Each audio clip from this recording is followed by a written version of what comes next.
Welcome back, guys, gals, and non-binary pals, to Brownlow Books. I continue my Black History Month reading with The Sleeping Car Porter by Suzette Mayr. As you can see, this is a Scotiabank Prize winner, 2022 to be precise. So, Sleeping Car Porter is about Baxter, a queer black man in the 20s who works as a sleeping car porter when we're following him on a transcontinental train. So, there is a lot of hate for this book on Goodreads, which I do not understand. But then again, maybe I do, because some of them were like, I like trains, but that's too much train. And I'm like, what the fuck? So, I'll just go into it. What I really enjoy about it is the, restlessness of Baxter. Like, he's working 24/7 when he's on the train. He has trouble, sleeping or, even affording to do anything when he's not on the train. It's just a boring, tedious work that he does on the train. And so it's just kind of, restless about that. But then he's also really anxious because, being a black man, it's pretty much the only job he can kind of get at that time, is these hard labor jobs that don't pay you well. You should be paid for your labor. And so, the anxiousness of, if he does a single thing wrong, he could be fired. If he gets too many demerit points, he's going to be fired. And then he's just, doing something else that is more work for less money and just, shit jobs, all right? So there's that kind of anxiousness, and then there's also the anxiousness of, being outed, because in Canada at that time, it was illegal to be homosexual. So there's that, and then, there's this hunger that you feel inside of him that's, a literal hunger, because, they don't get their food covered on the train. They're still paying for that, despite the fact that they are working 24/7 and don't get breaks.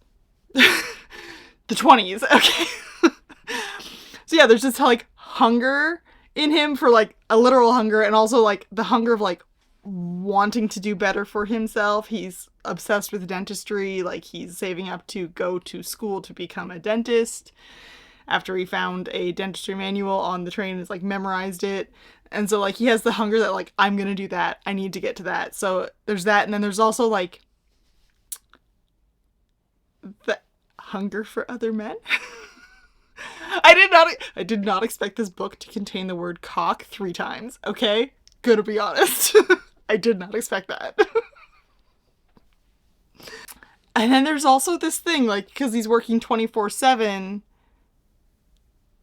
he doesn't get to sleep. He goes for, fucking days on, the tiniest little naps of when he can, rest his head against the fucking wall. It is so, But that leads into, an interesting aspect of this, where he, sees things. And you're kind of what? What are you seeing?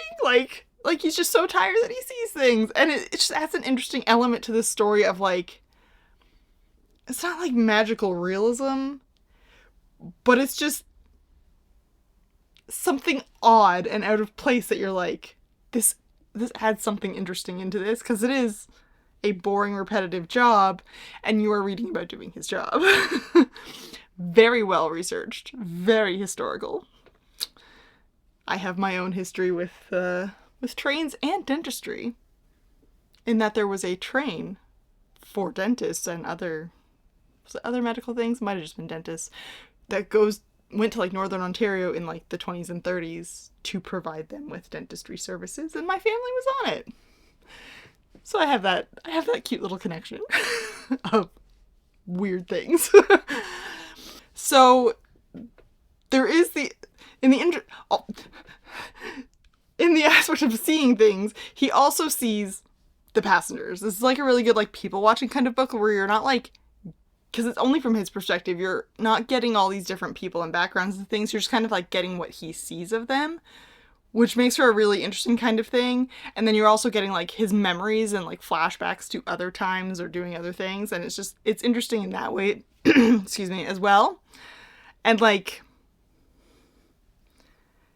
I don't want to call this a locked room because that usually denotes a certain kind of book, right? But like, they are on a train for 4 days, so no one's coming and going, you know? And so like, he's getting to know these people without actually knowing them because, you know, he's just the porter, right? So it's very interesting in that aspect because like, this is not a thriller like you would get with a locked room thriller. This is not like a behind the door kind of like romance. There's a little romance.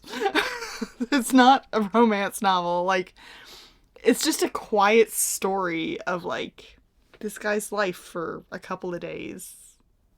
It's just really interesting. And I don't understand why people are shitting on it for so much for like it being exactly what it's described as. I don't understand that. Like, I enjoyed following Baxter. Like, it would be really easy to pity someone like him, like, you're in this shit job, and it's like the only shit job you can do, and it's just like bad times all around because you're black and queer, but like, you root for him. You really do. You're just like, he just used that like $100 and then he can go to dentistry school, and you're just like, I want him to get the $100. I want him to not be found out as gay. You know, like, I want him to be able to do what he wants to do because he's just like this complex, simple appearing man, and you're just like, I like him. You root for him. There is also one more thing that I really truly love about this book, and it's in the author note. I mean, she cites all of her sources, okay? I'm gonna give her that. I do not see that often in a historical novel. People just go, I know about some of this time, I'm gonna go write, okay? She cites like a page and a half of sources that she read to like learn to write this book accurately. And I really give her that. I really enjoy that because that's a thing I see in historical fiction so much that people are like, well, it's not historically accurate. And you're like, who the fuck cares? So yes, that, but the author's note has, hey, here's a few references I made in the book in case you didn't know where they were coming from and didn't pick it up. And there's like the Wizard of Oz and like hearts being broken. But there's a reference to Dan Levy. There is a reference to Dan Levy and a tweet his mom put out about twirling. And I fucking love it so much. Because I fucking love Dan Levy. But yeah, I just... my heart. Alright? I loved it a lot. So, like, for a whole, I really enjoyed this book. And, like, it's a teeny tiny book. It's, like, 200 pages and some change. It's got the style that I'm not overly thrilled about, where it's just like the line to denote that someone is talking. I usually hate that style. I got over it pretty quickly. But yeah, it worked well for this. I don't know why it works for some and not for others, but it worked well for this. So I enjoyed that. Goodreads! 6,480 ratings, which I feel is just so low, but also pretty fucking accurate for fucking Canadian fiction these days. I mean, nobody reads Canada but Canada. Am I right? So, 6,480. It works out to 3.48, which is not superb. And like I said, it is a Scotiabank Giller Prize winner for 2022. But yeah, it's definitely those idiots going, it's boring. Congratulations on not understanding the nuance. Or being like, too many trains. Fucking sleeping car porter, what the fuck did you think it was gonna be? People. So yeah, 3.48. There are a lot of 4-star ratings. Okay, like full 4s. 4.5s, like people saying 4.5, but you can't do halves. Why don't they just make it out of 10? I don't know. Fuck them. go to Storygraph. They do quarters. So, I liked it a lot. I'm not 100% sure who I would recommend it to. In that I'd probably just recommend it to anyone who was like, I would like to read some historical fiction from Canada. I mean, that's what it would boil down to.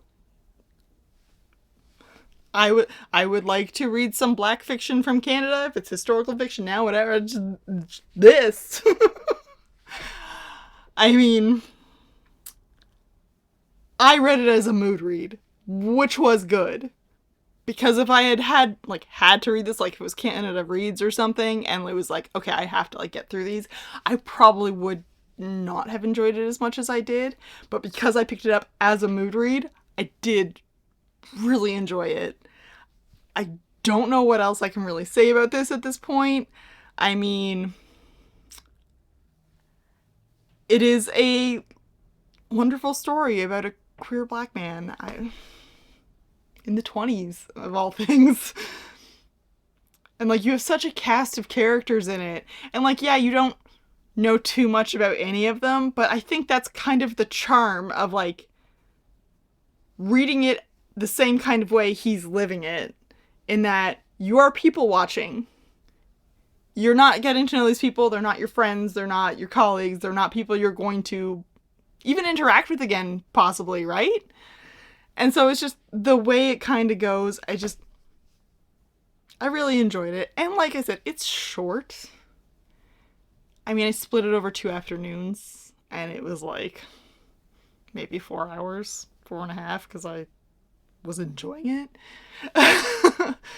I might read a little slower or a little faster when I enjoy things. That's kind of thrown in there. But yeah, I enjoy it. I recommend it. Whether you're reading it for February or not, I do recommend it. All right. Thanks for hanging out. I will see you around next time.